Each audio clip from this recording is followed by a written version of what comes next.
था कि कोयल सही में बोले लगल हो। चल दे ले कोयल भैया। निमिया के गढ़िया मैया हो चुचुहिया बोले चुचुहिया बोलिया सुहावन लगे चुचुहिया कि जागी जागी मैया भइले भोरा भीनु सरवा। ट्रेडिशनल गाने का धुन है और हमारे सामने दो ऐसे गायक लोग बैठे हुए ट्रेडिशनल गाना गाने वाले जिनको मैं आज के जमाने के ट्रेडिशनल गाने के सबसे सेंसेशन दो लोग बैठे हुए हैं, एक तो अलका एक अन्नू। ये दोनों लोग हमेशा पारंपरिक गाना गावेला, अब पारंपरिक हर तरह का गावेला,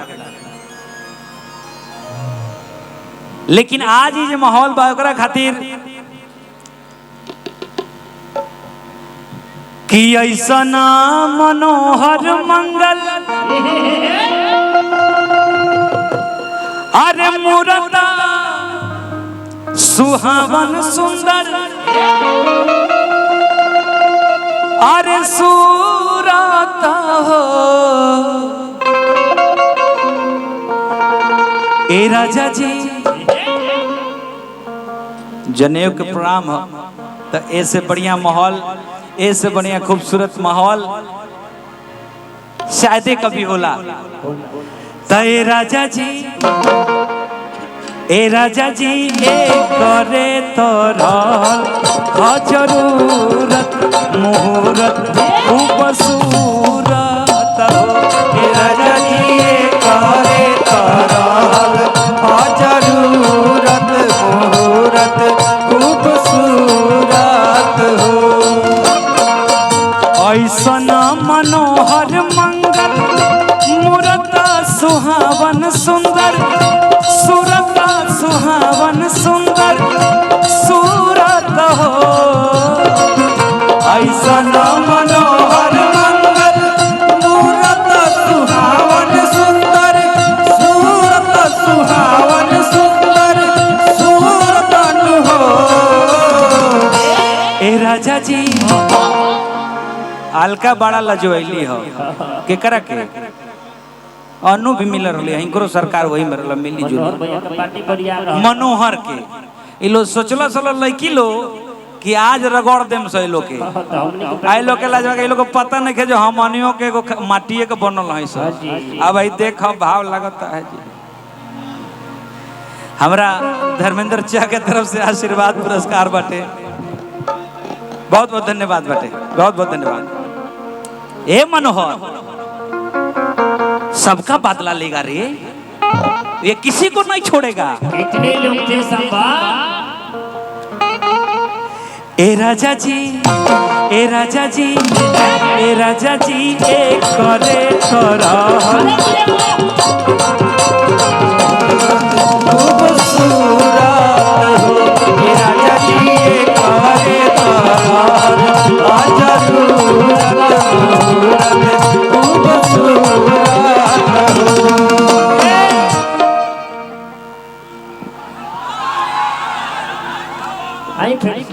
बाबा बाबू तो मेहनत का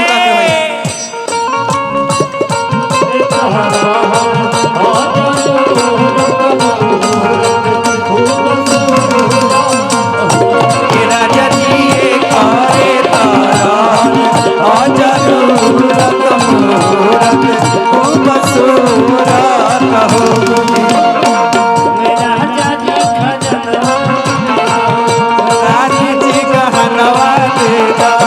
राजा जी खजनवा देगा रानी हो कहनवा देगा बाजी ना बजी रही से हीरा तीराई से हीरा रतनवा आ गइल और कुछ ना। अरे बाप रे इतना पैसा हमारा बात के दिल पे काहे ले लो तू लो ई भाव रहलो। तो भले भाई लो हमार दुकानदारिया चले दलो तो हमरा हेलो अन्नू को बहुत बहुत धन्यवाद। और हमारा रिंकू भैया जो पांडे परिवार के बने। रिंकू बाबू कहाँ बने? बुलाइए रिंकू बाबू को। नजर के सामने लड़के के माने जनेहरी लोग के बरुआ लोग के बड़की और छोटकी फुआ के तरफ से पुरस्कार। भैया वाह वाह वाह। बिहार में बरुआ के बाद मासो कहल जाला। मौजनी फुआ कहाँ बनी? अच्छा सब लोग आइए, सब लोग आइए आइए कोनो बात नहीं। सबका बदला लेगा रे मनोहर, तू टेंशन मत लेना। अलका जी अब हल्का मत होइए, भारी हो जाइए। अब अपना टीम जोड़ लीजिए, खुशी ककड़ को भी ले जा सकती हैं, हमको कोई दिक्कत नहीं।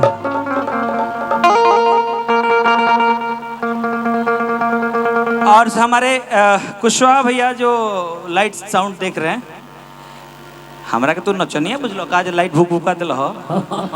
प्लेन लाइट करिए, प्लेन आदमी का प्लेन लाइट, रियल लाइट में रियल लोग आए थे। हाँ तो कौन गाना में गावत नहीं है सब बाबू? अच्छा अच्छा गावो सो तक गावल जाल गाना रे। राजा जी का जनवा दे दो, रानी जो कहनवा दे दो। राजा जी का जनवा दे दो, रानी हो कहनवा दे दो। बजना बजना ऐसे हीरा रतनवा दे दो। राजा जी का जनवा दे दो, रानी हो कहनवा दे दो। राजा जी का जनवा दे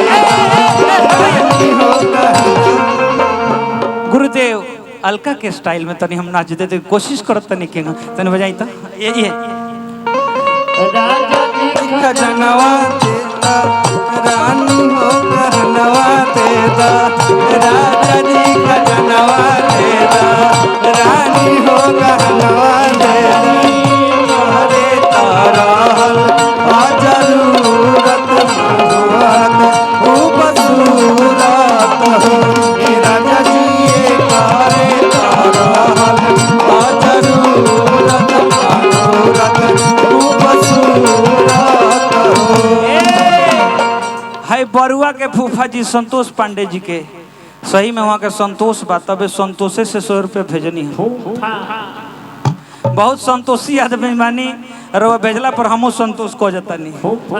मनोहर भाई संतोष को लेता नहीं, हमें का कल जाए हैं फिर आ गए। वाह ये इहों का दिल पर ले लेनी।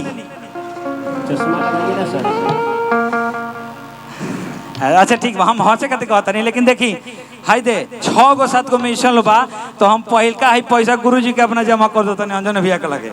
आ ओकरा बाद बाकी हिसाब देख ल लोग। हाँ कहाँ रहनी है सामने के, कहाँ रहनी है सा हो? राजा जी का हनामा दे दो तो हमारे तो भाई मनोहर गाइए दिला सो, तो फिर गवल ठीक नहीं खेल ना ना ना। ये लोग बुझ जाए लोग कि बड़ा लालची बाबे हसबा हो। लेकिन इहे ताल रही आ कहम सो अरे कि जैसन मरदा मंगबू ऐसन मरदा दे। हाय हाय रे जवान, जैसन मरदा ओइसने मरदा दे।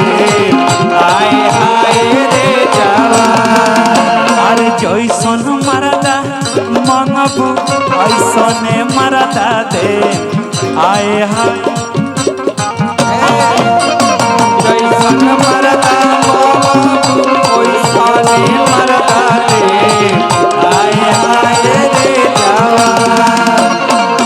ई गाना मेहरारू लोग आवेला, अब मेहरारू लोग के गाना सब हमने का चुरा लेता नहीं, सब कोनो बाकी नहीं करत, सब गाना हम लोग गा देते। उसको चुराना कहिए आ चाहे कहिए कि हम लोग गाने को प्रमाणिक गाने को प्रमोट करते हैं भाई। क्या ए मास्टर का भाव लगता?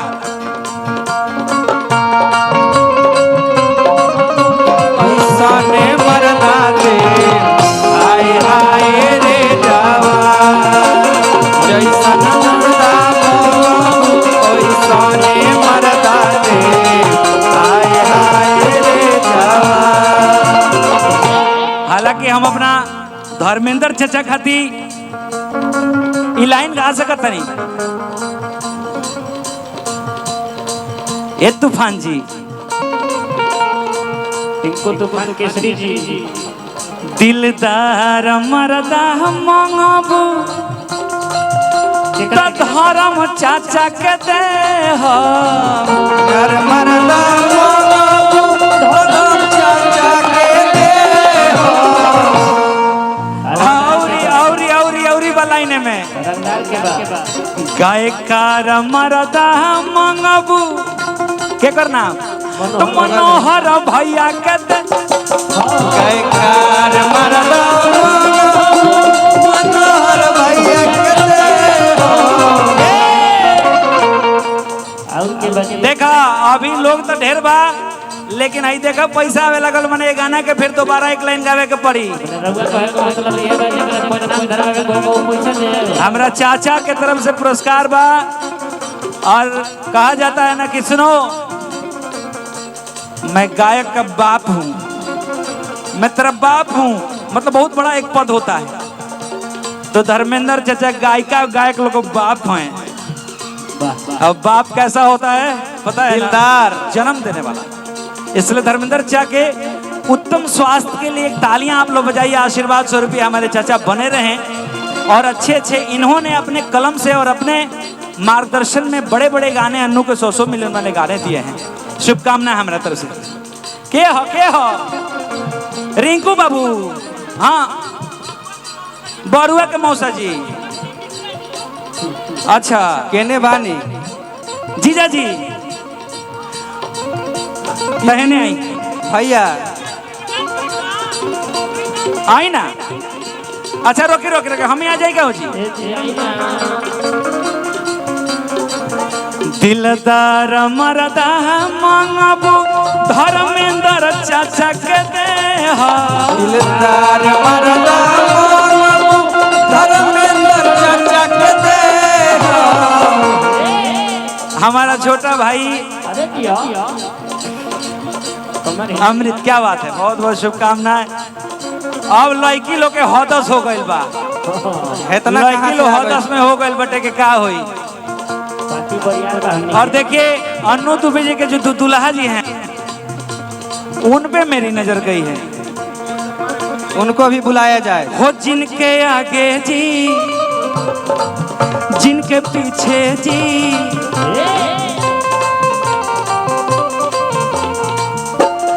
मैं उनकी साली हूँ।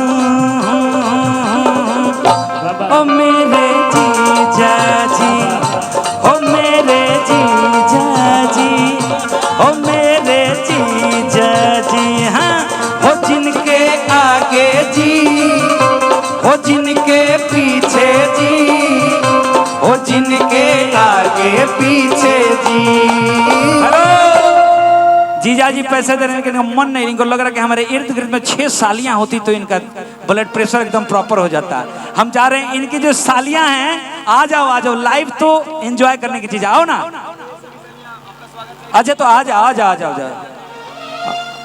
खुशी कक्कड़ जी भी आ सकती हैं, अन्नू दुबे जी आ सकते हैं, हम तो वेलकम करेंगे उन लोगों आ का। जाइए आ जाइए। अब तारा लोग के हमने के फरी आवत नहीं सही हिसाब किताब लो। मनोहर कम हियर फ्रॉम जीजा साइड, और जीजा जी धरेंगे और साली जी धरेंगी। आओ खुशी आ जाओ। हमरा उटू वाले भाई लोग, उटू वाले तारो लोग कहती माल ठीक बटे, अंताक्षरी हो गया। पांडे जी पीछे छिपे हुए हैं, उनको जरा बुला जाओ। पांडे जी कौन, नाम तो बताइए। पांडे जी पीछे आशीष पांडे जी प्लीज आ जाइए। हाँ आइए। प्रवीण पांडे जी भी आ जाइए। टिंकू जी, टिंकू बाबू भी आएंगे, हमारे टिंकू तूफान जी प्लीज आइए ना। तू लड़का ना हुआ, लड़की लो नहीं रही लो, वो नहीं सारा जनी, वो नहीं रहा। अब देखा हमने के गाना हुई। हाँ। अब तेरा क्या होगा रे कालिया।